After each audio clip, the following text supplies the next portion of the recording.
और सेकेंडली आपसे माज़रत ख्वाह है कि हमारे जो मेहमानान ने गिरामी थे रफ़ीक साहब जस्टिस रिटायर्ड, वो थोड़ी सी रश की वजह से पहुंच नहीं सके और इंशाल्लाह जैसे ही वो आएंगे वो हमारे इस लेक्चर के प्रोग्राम को कंटिन्यू करेंगे, ज्वाइन करेंगे।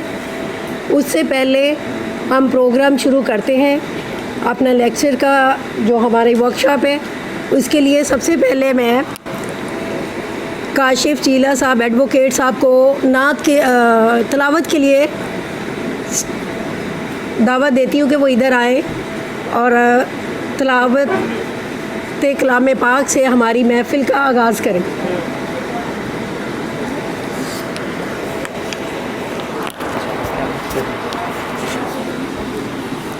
औज़ु बिल्लाहि मिनश शैतानिर रजीम बिस्मिल्लाहिर्रहमानिर रहीम इन्ना आतैनाकल कौसर फसल्लि लिरब्बिका वनहर इन्ना शानिअकल अब्तर सदक़ल्लाहुल अज़ीम।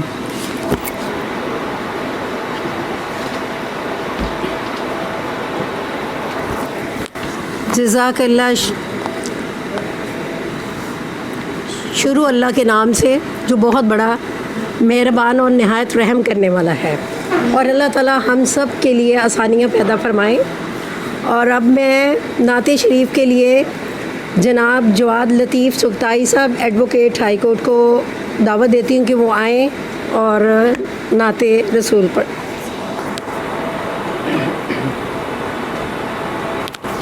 तमाम हज़रात दरूद पढ़ लें। लैका या रसूल अल्लाह वसल्लम अलैका या हबीब अल्लाह। क्योंकि चहल में इमाम आली मकाम करीब है तो उसी मुनासबत से मकबत के चंद अशार हैं। सैयदन करबला में वादे निभा दिए हैं, सैयद ने करबला में वादे निभा दिए हैं, दीन मुहम्मदी के गुलशन खिला दिए हैं, सैयद ने करबला में वादे निभा दिए हैं। ज़ैनब के बाग में भी, ज़ैनब के बाग में भी दो फूल थे महकते, ज़ैनब ने वो भी दोनों राहे खुदा दिए, सैयद ने करबला में वादे निभा दिए हैं। भोले हुसैन मौला, भोले हुसैन मौला, तेरी रज़ा की खातिर एक एक करके मैंने हीरे लौटा दिए हैं, सैयद ने करबला में वादे निभा दिए हैं। और आखिरी शेर है, बख्शिश है उसकी लाजिम,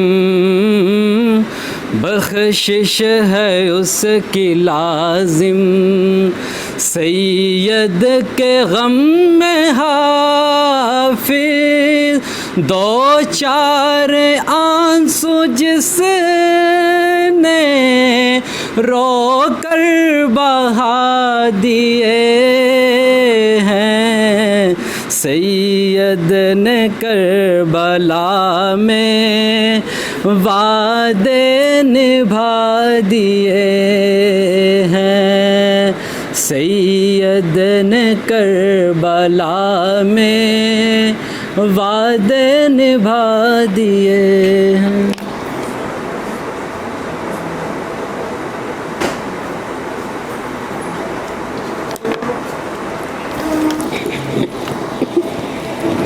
सुबहान अल्लाह, जज़ाकल्लाह, माशाअल्लाह। बहुत प्यारी आवाज़ में नबी करीम सल्लल्लाहु अलैहि वसल्लम को आपने खराज अक़ीदत पेश किया है। अल्लाह ताला उसे और हमारे नबी करीम सल्लल्लाहु अलैहि वसल्लम उसे कबूल व मंजूर फरमाए। इल्म हासिल करें माँ की गोद से कब्र की गोर तक। इसका मतलब ये है कि इल्म जो है सिर्फ स्पेसिफ़िक टाइम पीरियड के लिए नहीं होता, वो फॉरएवर होता है। आप सीखते हैं, लर्निंग आपकी चलती रहती है टिल डेथ तक। अगर हम 2 डिग्रियां लेके कहें जी हम आलिम हो गए, फाजिल हो गए हैं, तो ये बिल्कुल कतई दुरुस्त नहीं है। तो हमारे ये जो मोहतरम लाइब्रेरी सेक्रेटरी साहब हैं लाहौर बार के, प्रोफेसर अतीक साहब, इनकी जो एफ़र्ट्स हैं जो इन्होंने स्टार्ट की हैं लेक्चर्स देने के लिए, मेरे ख़्याल में आज तक ये लाहौर बार में ये ऐसे काम नहीं हुए। और आप जो वकला की प्रेजेंस है ये शो करती है कि आप लोग सीखना चाहते हैं, और हमें अच्छा लगता है कि हम इसके लिए कोई आपके लिए सीनियर्स लॉयर्स को, जजेस को लाए जो आपको मॉरलिटी के साथ साथ आपको नॉलेज भी करें। और नॉलेज शेयरिंग जो होती है वो कभी भी ख़त्म नहीं होती। आज तक मैंने जब से आई हूँ 4 ईयर से, मैंने बहुत कम लोगों को देखा है वो नॉलेज शेयर करते हैं। लेकिन जब से ये साल हमारा स्टार्ट हुआ है, शुरू हुआ है बार का, लाहौर बार का, ये क्रेडिट जाता है हमारी लाहौर बार को भी कि उन्होंने हमारे प्रोफेसर साहब की इस एफ़र्ट को कंटिन्यू करने के लिए इनको बैकअप भी कर रहे हैं, उनका भी बहुत बहुत शुक्रिया। और हमारे जो जितने भी मुअज़्ज़ज़ मेहमानान गिरामी आते हैं और आपको लेक्चर डिलीवर करते हैं, उनके लिए भी बहुत बहुत शुक्रिया। और आप लोगों से होता है कि अगर आफ्टर लेक्चर जो आपने क्वेश्चन करने होते हैं वो आप इनसे करें, इसी से नॉलेज इम्प्रूव होता है, इसी से आप इंफॉर्मेशन आपको भी मिलती है, आगे फर्दर आप शेयर भी करते हैं।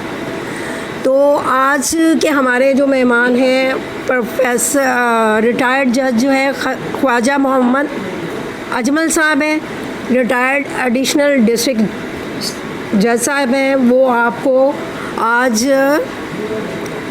लेक्चर डिलीवर करेंगे। सर टॉपिक क्या है? रेंट मैटर से, रेंट कंट्रोल मैटर्स जो भी हैं उन तफीद करें। ख्वाजा अमजद साहब।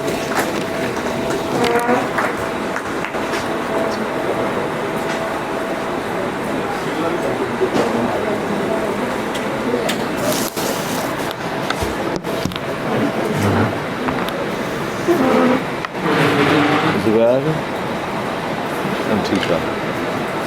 अच्छा ठीक है, ठीक है, चलो चलो ठीक है, ठीक सर, अब आ जाएगी सर। चलो। ओके सर, क्या नहीं आता। हाज़रीन मजलिस को मेरा सलाम।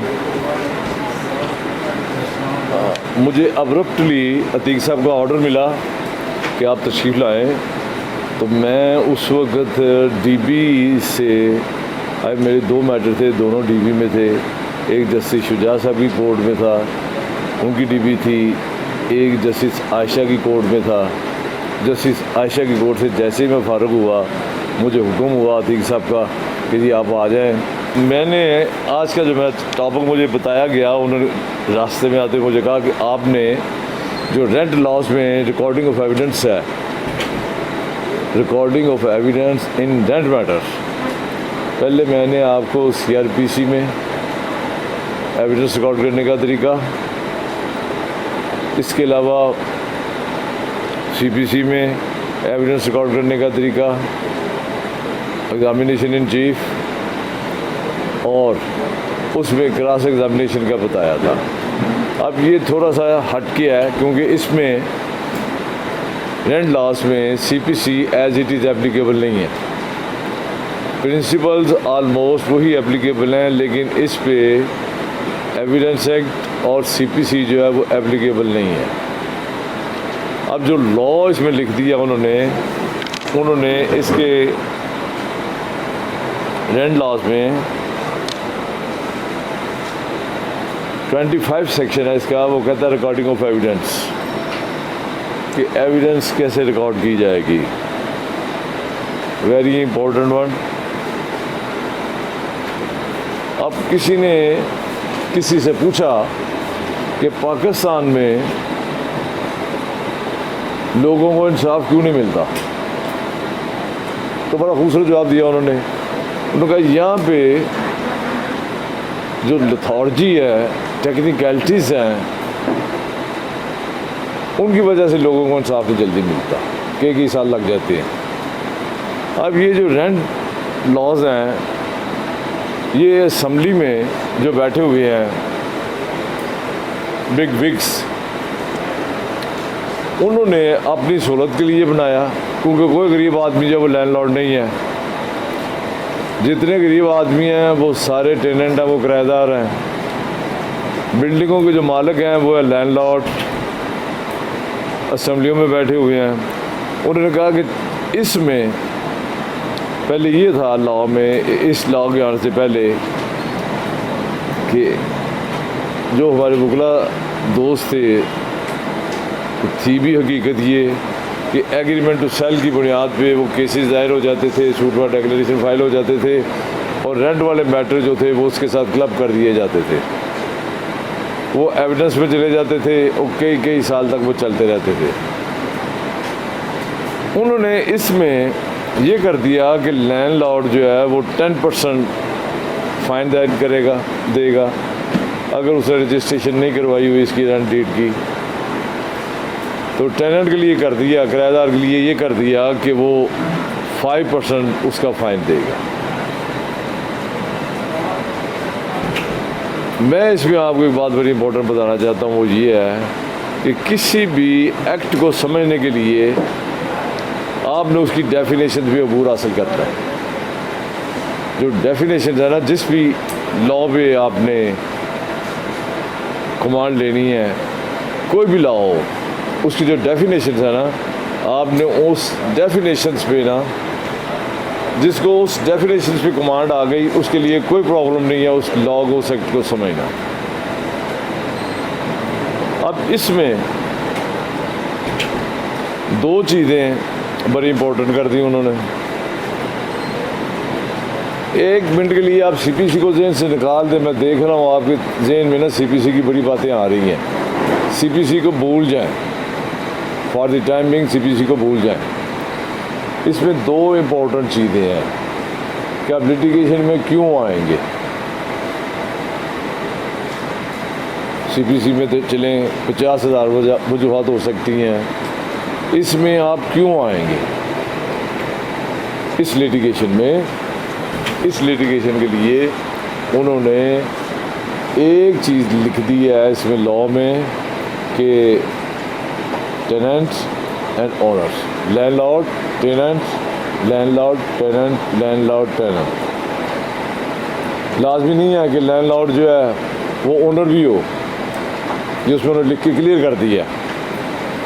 अब जो वायलेट करेगा लैंडलॉर्ड करेगा, वायलेशन ऑफ द लॉ, अपनी ऑब्लिगेशन जो लॉ में इसमें लिख दी गई हैं, या जो किराएदार करेगा उस सूरत में लिटिगेशन में आना पड़ेगा। रेंट कंट्रोलर, स्पेशल जज रेंट जो है वो उसको हेड करेगा, सिविल कोर्ट इसको हेड नहीं करेगी। स्पेशल जजेस जो हैं उन्हें ये पावर दी गई हैं with the power of rent. तमाम सिविल जजेस जो हैं वो रेंट कंट्रोलर नहीं है, वो स्पेशल रेंट नहीं है अनलेस नोटिफाइड। लेकिन इस वक्त जो मौजूदा सेटअप जा रहा है उसमें तमाम सिविल जजेस को हुकूमत वक़्त ने नोटिफाई कर दिया हुआ है कि वो तमाम जो हैं वो पावर एक्सरसाइज कर सकते हैं, और उनके लिए उन्होंने डिस्ट्रिक्ट जज को इख्तियार दिया कि वो नॉमिनेट कर दें ABCDEF shall work as special judgement, not all. अब इसका सेक्शन 11 है वो कहता है obligation of the parties and ground for eviction. बड़ा इंपॉर्टेंट सेक्शन है ये, लिख लें सेक्शन 11 कि ऑब्लिगेशन क्या है, पार्टियों की क्या ऑब्लिगेशन है और किस ग्राउंड पे ये आप उसे कहें भी खाली करो। ये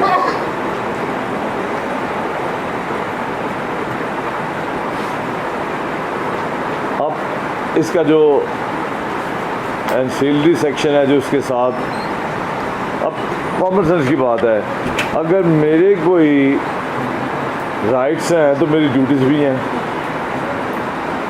it's a matter of common sense. Obligation of the parties यानी राइट्स एंड ड्यूटीज़, एक तरफ राइट्स हैं किराएदार के तो दूसरी तरफ उसकी ड्यूटीज़ भी हैं। इसी तरह जो लैंडलॉर्ड है, जो ओनर ऑफ द बिल्डिंग है, उसकी ड्यूटीज़ भी हैं और उसके राइट्स भी हैं। अब उसके राइट्स क्या हैं? बड़ी सिंपल सी बात है,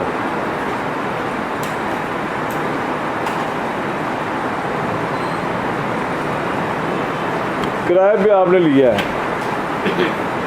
अभी किराया दो, किराया क्यों नहीं देते? इतना खर्च करा है।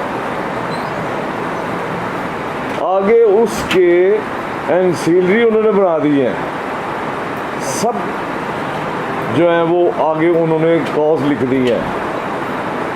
वाइट वॉश नहीं करवा के देता, बिजली काट दी है, एक फिक्स टर्म के लिए है किराया, वो किराया एक्सपायर हो गया, चले जी खाली कर दे। That's all. Owner is the owner, it's a common phrase. Owner जो है, मालिक जो है वो मालिक है। ये सारा लॉ जो है ये ब्लाइंड फोल्ड ओनर की फेवर करता है। 2 मिनट का काम है, केसेस कई साल चलते हैं। अभी तुमने किराए पे ली नहीं ली, इतनी सी बात है। ली है तो किराया क्यों नहीं देते? दैट्स ऑल, इतनी सी बात है बस इसमें। अब इसमें एविडेंस रिकॉर्ड करने के लिए उन्होंने सेक्शन 22 दे दिया, रिकॉर्डिंग ऑफ एविडेंस, कि क्या एविडेंस होगी। अब डिस्प्यूट तब होगा ना, आपने किराए पे ले ली, एक्सपायरी हुई उसकी टेन्योर की, खाली करें। आप कहते हैं मैं खाली नहीं करता, मालिक आपके खिलाफ बेदखली दायर करेगा। जब वो बेदखली दायर करेगा तो उसके लिए उन्होंने प्रोसीजर लिख दिया कि ये चीज़ें होंगी। अगर मालिक जो है वो बेदखली दायर करेगा तो फिर 10% देगा फ़ाइन। अगर उसने वो रजिस्टर नहीं करवाया, warrant did not register with the special agent, अगर उसने बिफोर टाइम किराएदार को तंग करना शुरू कर दिया है, वाइट वॉश नहीं करवाई, उसकी बिजली काट दी है, उसका गैस काट दिया है, उसका पानी बंद कर दिया है, तो उस सिलसिले में उन्होंने कहा कि जी वो 5% फ़ाइन दे के अदालत से रजू करेगा स्पेशल एजेंट साहब के पास। 3 चीज़ें अभी मैंने आपको बताई हैं। अब मैं पूछने लगा हूँ आपसे ताकि रिवाइज़ करवा दूँ आपको याद है, भूल गए हैं। अभी जस्ट नाउ मैंने बताई हैं 3 इंपॉर्टेंट चीज़ें हैं इसकी, इस एक्ट की। भूल गए हैं या याद है?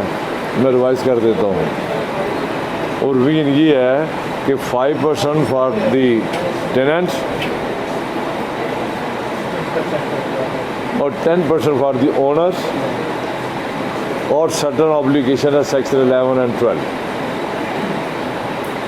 जिसमें एविक्शन, उसकी ऑब्लिगेशंस, और 22 जो है वो है रिकॉर्डिंग ऑफ एविडेंस। अब इसमें एविडेंस में उन्होंने होल्ड कर दिया है कि एविडेंस के लिए एविडेविट जो है ना वो दिया जाएगा। अब इसकी मैं बैकग्राउंड बता देता हूँ आपको। जो मैंने स्टार्ट में बताया आपको कि कोई भी लॉ समझने के लिए आपको सबसे पहले उसकी डेफिनेशंस देखनी है। उसकी डेफिनेशंस भी आपको पूरा हासिल है तो फिर आपके लिए कोई प्रॉब्लम नहीं है, कोई लॉ मुश्किल नहीं है। Law is nothing but common sense. अब रेंट डीड आपने एंटर किया, रजिस्टर्ड हुआ, जो डॉक्यूमेंट रजिस्टर्ड हुआ फॉर द ट्रूथ अटैच है उसको कोर्ट के स्पेशल जज रेंट के पास वो रजिस्टर्ड होता है, उसे भाग तो नहीं सकते। आप किराएदार हैं, वो मालिक है। किराएदार की सूरत में आपके लिए उन्होंने सर्टन राइट्स रख दिए हैं कि ये आपके हुकूक हैं, और आपके लिए सर्टन जो है वो ऑब्लिगेशन ड्यूटी लगा दी हैं कि आपने ये पूरे करते हैं। उसकी वायलेशन की सूरत में एविडेंस जो है उन्होंने कहा जी वो आपने रिकॉर्ड करानी है थ्रू एफिडेविट्स बयान हल्फी के ज़रिए। इसमें बयान हल्फी आएंगे।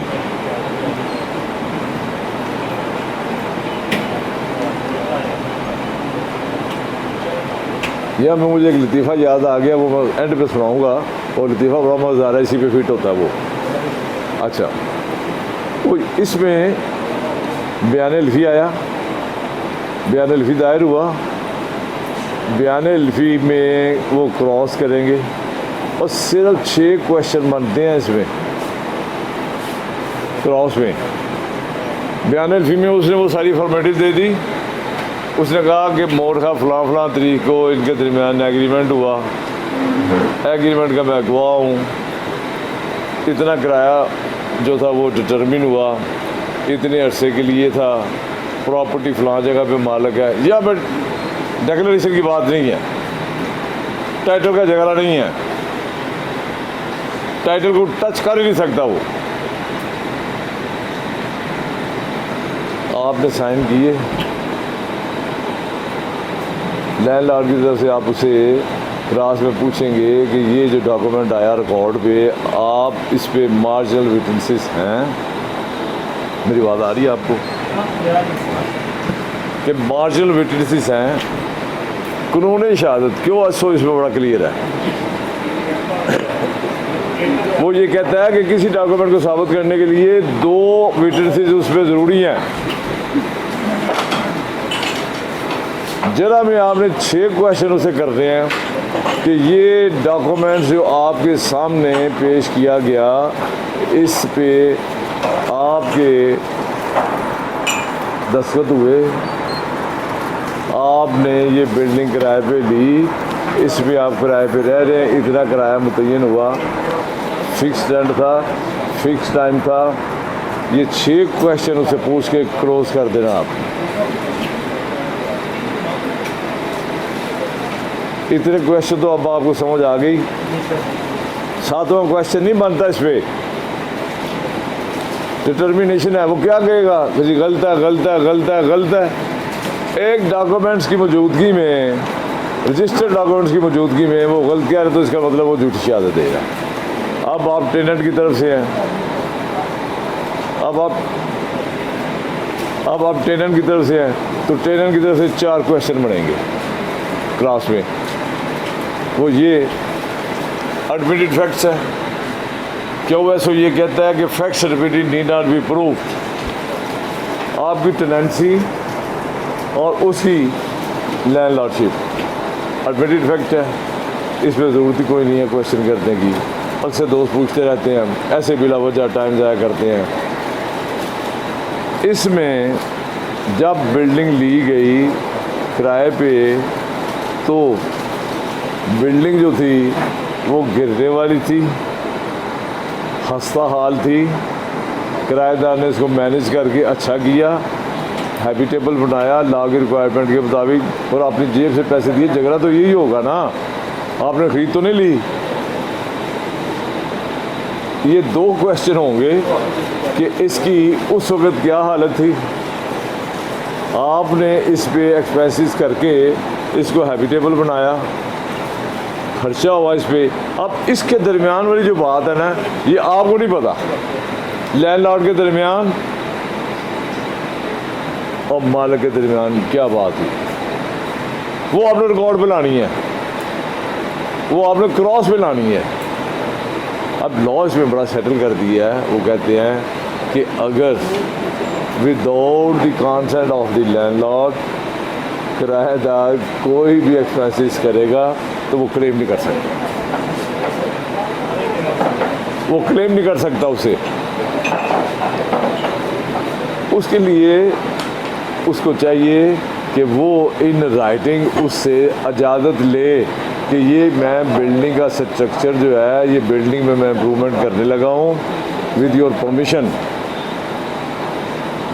इतने पैसे मैं इस पर लगा रहा हूँ।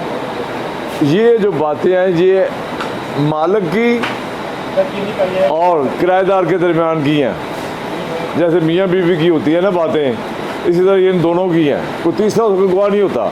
तो उसके लिए अच्छे जो किराएदार हैं, जो समझदार किराएदार हैं, वो एक तहरीर लिखकर मालिक को दे देते हैं, भेज देते हैं, नोटिस भेज देते हैं कि मैं फ़लाँ तरीके से आपका किराएदार हूँ, आप हमारे लैंड लॉर्ड है, लैंड ओनर हैं। बात यह है कि कल रात बारिश ज़्यादा हुई, उसकी वजह से जो सीपेज था उसकी वजह से मेरा नुकसान होने का ख़तरा है, तो काइंडली मुझे अलो कर दें कि मैं इसमें थोड़ी इम्प्रूवमेंट करके अपने आप को सेव कर सकूं और आपकी प्रॉपर्टी को भी सेव कर सकूं।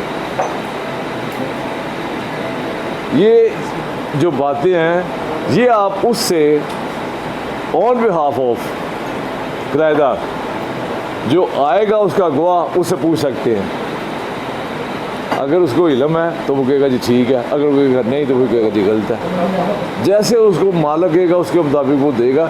जैसे जैसे आप क्वेश्चन करते जाएंगे आगे आगे आपको रास्ता मिलता जाएगा, आप उसमें से क्रॉस में से उसकी बातें वो निकलती आएंगी। झूठ झूठ है, अगर उसने इम्प्रूवमेंट किया उसमें तो इम्प्रूवमेंट करने का उसके पास सारा वो होगा, मटीरियल होगा, उसके पास रसीद्स होंगी, रसीद से उसको पेश कर सकता है, पुट कर सकता है। या एडिशन टू दैट वो जिसने वो सारी वो कंस्ट्रक्शन की है उसको इम्प्रूव किया उसकी बिल्डिंग को, उसमें जो उसने वो चीज़ें जो है वो की हैं उसकी रसीदात वो पेश करने वाला जो है ना और बनाने वाला जो है वो पेश होकर कह सकता है कि जी ये मैंने इसमें सपोज वायरिंग जो थी वो पानी की लीकेज की वजह से वो शॉर्टेज हो जाती है, उसकी शॉर्टेज हो जाती है, वो सारी लाइनें जो है वो ठीक करवाता है। तो उसके लिए वो सर्टनली किसी ना किसी इलेक्ट्रीशियन को तो हायर करेगा, तो इलेक्ट्रीशियन को हायर करने की सूरत में उसको एक्सपेंसेस दिए जाएंगे। तो बेहतर होगा कि उसमें उसको आप लिख कर एक तहरीरी नोटिस दे दें कि ये हालात वाक़ियत हुए हैं, तो मैं अपने बिजनेस को मज़ीद जो है वो स्टकअप करने के लिए बर्दाश्त नहीं कर सकता, मेहरबानी करके ये आप विद इन 24 आवर या 34 या 36 आवर या विद इन 2 डेज़ इसको ठीक करवा दें, या अगर आप ना करवाएंगे तो मैं इसको आज खुद अपनी गिरा से करवा के किराए में से काटने का राइट महफूज रखता हूँ। ये करेंगे तो फिर आपको वो पैसे मिल सकेंगे। इसके बाद रेंट लॉज जो है ये हैं एक तरफा, अल्टीमेटली मालिक जो है ना फेवर उसी की जानी है, वो कहता मैं नहीं बना के देता, आपसे उसने एडवांस लिया है। अब तो लॉ पगड़ी का भी ख़त्म कर दिया उन्होंने, वो कहते जाओ भाग जाओ खाली करो। मार्केट में ऐसे होता है जो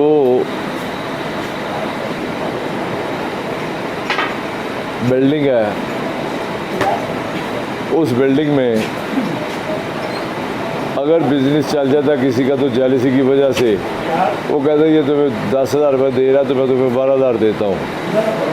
तो लैंडलॉर्ड जो है ना वो उस ग्रीड लालच की वजह से उसको तंग करना शुरू कर देता है किराएदार को।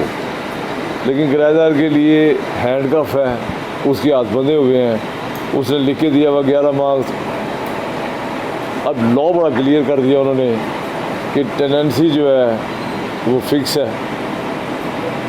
टेनेंसी फिक्स हुई तो फारग हुए। उसके बाद इसमें बयान हल्फी जो आएगा उस बयान हल्फी में आपने जो आपकी एडजस्टमेंट पिटीशन है वो एज इट इज़ उसमें कवर करनी है।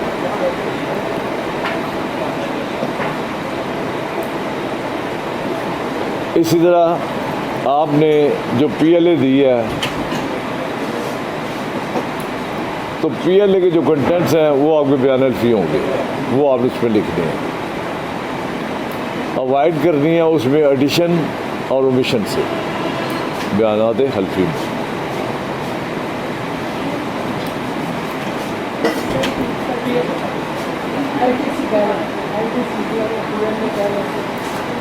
Petition for leave to contest उसे कहते हैं।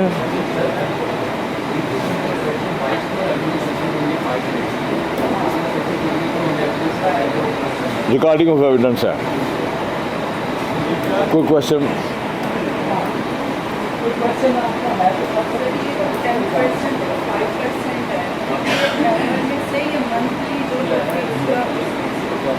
साल का एनुअल इसे समझ लें। इन अदर वर्ड ये कोर्ट फीस है। इन अदर वर्ड ये कोर्ट फीस है। हाँ,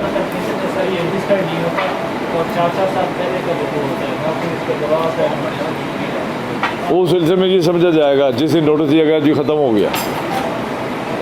लॉ इसमें बड़ा सेटल कर दिया उन्होंने, क्लियर कर दिया है कि बेशक 50 साल से बैठा हो। हाँ,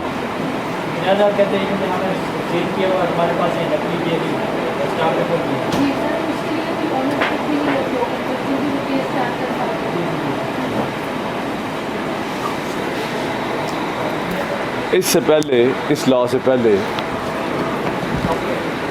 लॉ था वेस्ट पाकिस्तान जस्टिफिकेशन ऑर्डिनेंस, उसमें ये सारी चीज़ें चल जाती थी। I was posted at additional district जज साहिबान। मेरे पास एक ग्रांट का इसी तरह की अपील थी, उसमें उन्होंने कहा जी हमने ये एग्रीमेंट टू सेल के जरिए ख़रीदी हुई है। I decided that matter. मैंने कहा पहले ये फारग करो, जगह खाली करो, और जब तुम्हारा दावा डिग्री होगा, एग्जीक्यूशन में आ गए, फिर दोबारा कब्ज़ा लेना, अभी खाली करो।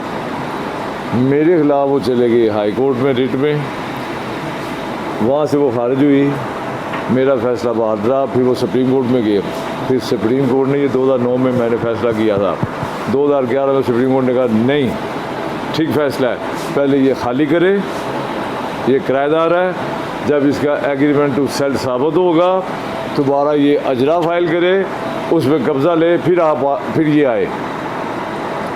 तो लॉ इसमें बड़ा क्लियर है, इसमें आपको परेशान होने की ज़रूरत नहीं। अगर आप लैंड लॉर्ड हैं, अगर किराएदार हैं तो फिर डर डर के गुजारा करें।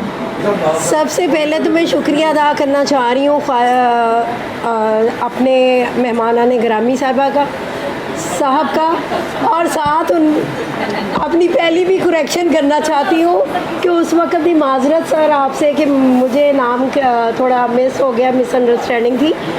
ख्वाजा अजमल साहब हैं एडिशनल सेशन जज साहब, रिटायर्ड, ठीक है, ख्वाजा अजमल साहब।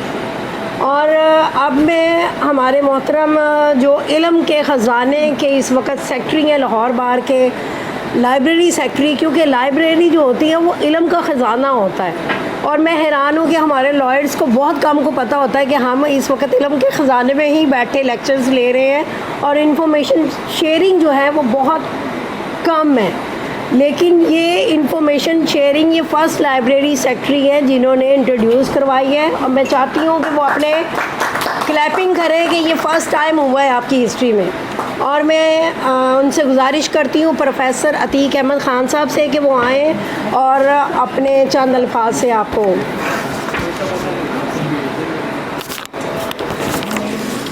औज़ु बिल्लाहि मिनश शैतानिर रजीम, बिस्मिल्लाहिर्रहमानिर रहीम। मेरे मोअज़्ज़ज़ अरकान बार, अस्सलामु अलैकुम। जैसे कि आपको पता है हमने ये तदरीसी सिलसिला शुरू किया हुआ है अपने पार्टिकुलरली यंगस्टर के लिए। आज हमारे शेड्यूल के मुताबिक ये दूसरी डिप्लोमा कोर्स क्लास थी। एक जैसा कि हम कराते हैं क्रिमिनल साइड पे, एक हम कराते हैं सिविल साइड पे। सिविल साइड पे ये रेंट लॉज भी आ जाते हैं। क्योंकि वैसे ये स्पेशल लॉज हैं, CPC एप्लीकेबल नहीं है, लेकिन फिर भी ये सिविल साइड पे ही कंसीडर होते हैं। फैमिली लॉज आ जाते हैं और CPC आ जाती है। तो हमने 8 लेक्चर करवाने थे। 4 हमने लेक्चर करवाए सेशन कोर्ट लाइब्रेरी में, वो क्रिमिनल नेचर के केसेस के हवाले से, और 4 हमने करवाए यहाँ, वो civil, rent matter, family matters, इनसे रिलेटेड थे। अल्हम्दुलिल्लाह जो हमें टास्क दिया था जुडिशरी ने या सेशन जज साहब ने, वो गिला करते थे हमेशा बार से, आप अपने वकला को 2 चीज़ें समझाएं, 2 चीज़ें पढ़ाएं। एक उन्हें ड्राफ्टिंग अच्छी आनी चाहिए और एक उन्हें एग्जामिनेशन ऑफ चीफ रिकॉर्ड कराना आना चाहिए, और उस पर किस तरह से उन्होंने क्रॉस एग्जामिनेशन करना है ये आना चाहिए। हमने उसी चीज़ को फॉलो रखा। हमने जो उन्होंने हमें इंस्ट्रक्शंस दी हमने वो मुकम्मल कर दी हैं अल्हम्दुलिल्लाह। जो हम समझते थे बच्चों के लिए अच्छे से अच्छे तरीके से, वो हमने करवाया है ऑनेस्टली। और आइंदा फर्दर इसको स्ट्रेंथन करने के लिए हम मॉक ट्रायल कराएंगे, ताकि बच्चों को प्रैक्टिकल वहाँ आके वो अपने केस आर्गू करें और किस तरह से आर्गूमेंट्स करने हैं, उसमें हमारा सेटअप वही होगा जो कोर्ट का होगा। रिक्वेस्ट हमने भेजी हुई है सेशन जज साहब को एक कोर्ट बोरो करने की, 2 घंटे हमें वो देंगे, एक कोर्ट देंगे, वहाँ पर इसी तरह हम सेटअप करेंगे जैसे कोर्ट का होता है, आप जैसे बैठे हुए हैं। और जो बच्चा चाहे, खा वो सीनियर है खा वो जूनियर है, अपना वहाँ केस प्रेजेंट करे, अपना नाम लिखवाए, और अगर वो चाहता है प्रिजाइडिंग ऑफिसर बनना वो भी बने और कोर्ट को चलाए। और इसी तरह वहाँ हमारे स्टेनो रीडर्स होंगे, मुकम्मल कोर्ट का नमूना होगा, वहाँ आप अपना केस जो है ना प्लीड करना सीखेंगे, और वो डिफेंस साइड से भी होगा और पैटिशनर या प्लेंटिफ साइड से भी होगा। तो मैं सबसे पहले शुक्रिया अदा करूँगा, बल्कि बहुत ज़्यादा शुक्रिया अदा करूँगा अपने स्पीकर्स का। उनमें हमारे 4 जो लेक्चर उधर हुए वो एडवोकेट सुप्रीम कोर्ट थे सारे, उन्होंने अपना जो एक्सपीरियंस था थोड़े वक्त में आपको डिलीवर किया। उसके बाद आलमोस्ट यहाँ हमारे जो है ना रिटायर्ड जजेस जो बड़े काबिल तकलीद हैं, उन्होंने लेक्चर डिलीवर किया आपको, और कोशिश की कि भाई आपको कुछ ना कुछ सिखाया जाए। ये आम बात नहीं है, कोई टाइम नहीं देता, उन्होंने टाइम दिया, हम उनके शुक्रगुज़ार हैं।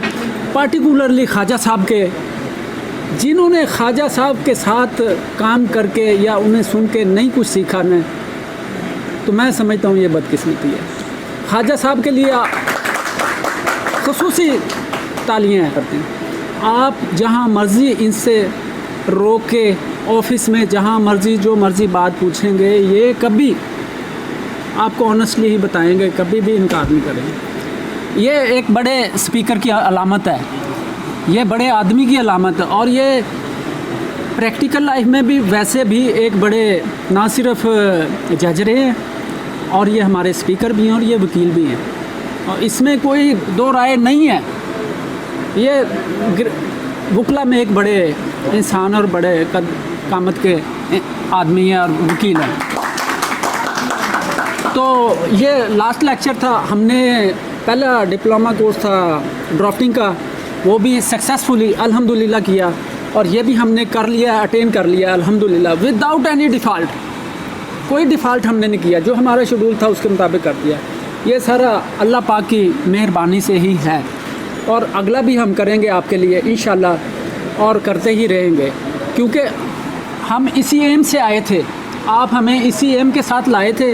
वही एम हमारा माजी में था, वही एम हमारा इलेक्शन के दौरान था, यही मैनिफेस्टो था, यही इस साल में इलेक्ट होने के बाद है, यही आज है इधर खड़े हुए भी, यही फ्यूचर में रहना है।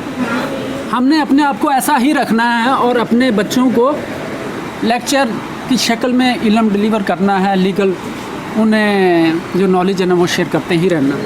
आप सब दोस्तों का आने का बहुत बहुत शुक्रिया।